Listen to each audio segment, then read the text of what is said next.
What's up, you guys? I'm currently making this video during the Thanksgiving holiday. I hope everyone is having a good Thanksgiving, and I just wanted to talk about Pokemon Legends ZA. So before this game came out, I'd constantly joked to my coworker about how mid every Pokemon game is, and he'd return with something about how Pokemon Scarlet and Violet is the greatest game ever made, and I'd return with something like, well, I enjoyed Sword and Shield pretty good, so maybe Scarlet isn't as garbage as I remember it.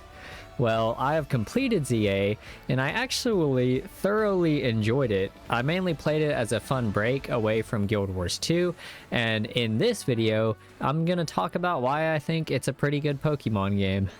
To begin with, something I hear a lot about is how Pokemon is such a big franchise and how they make pretty crappy games despite how big of a company they are. And I don't want to defend Nintendo by any means, but I was curious, so I went ahead and looked up their budget for Legends ZA, and it was around 13 million US dollars, which is a lot of money, but it's not like a crazy amount compared to other games. Like, for reference, Red Dead Redemption 2 had a budget of around $500 million. On top of that, I watched Beat 'em Up's video, and he said the entirety of the map, which consists of just the city, can be walked across in about a minute and a half.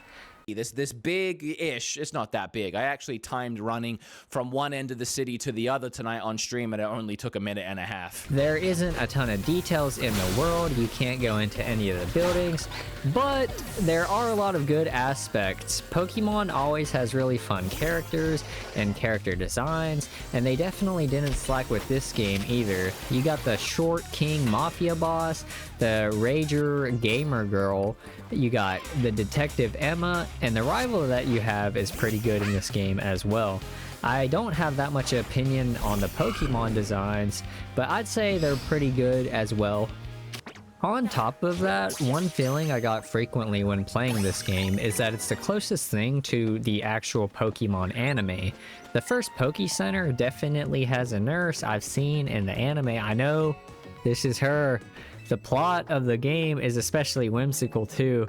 Kinda, the protagonist has to rise up from rank Z to A and save the city.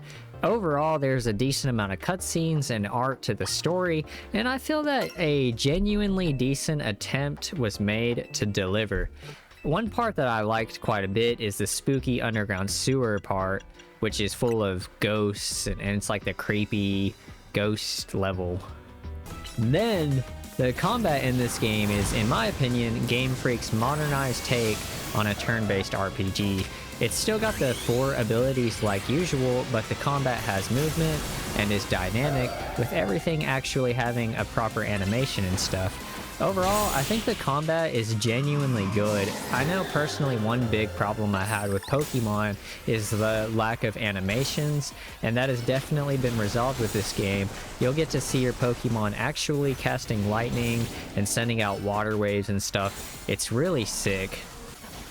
Personally, I've always hated like how much you're playing these Pokemon games and you're spamming A, and I do think that factor has been resolved with this game.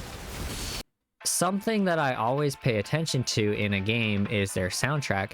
I find Nintendo tends to have like really cozy or relaxing soundtracks, you know, things like Animal Crossing or Breath of the Wild, and they definitely cooked with this game's soundtrack.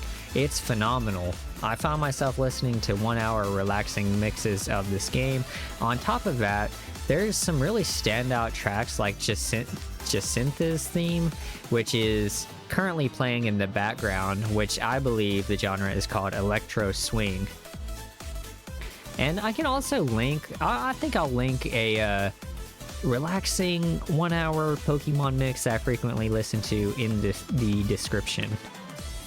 So now, after all the glazing and anti-glazing, what's my verdict of the game? Well, overall, I'd say it's one of the better Pokemons, and it's pretty fun if you don't think too hard about it. Is it the best game ever? No. It doesn't have the biggest budget, best story, graphics, world, or anything. But I do feel Game Freak made a decent attempt at making a decent game, and it's pretty fun to play if you have reasonable expectations. But that's gonna do it from me for this video. Thanks for watching, of course. I have a tendency to make Guild Wars 2 content with a side of variety, so if that sounds like your vibe and you want to see more stuff like this video, then feel free to subscribe. I'll see you guys in the next one.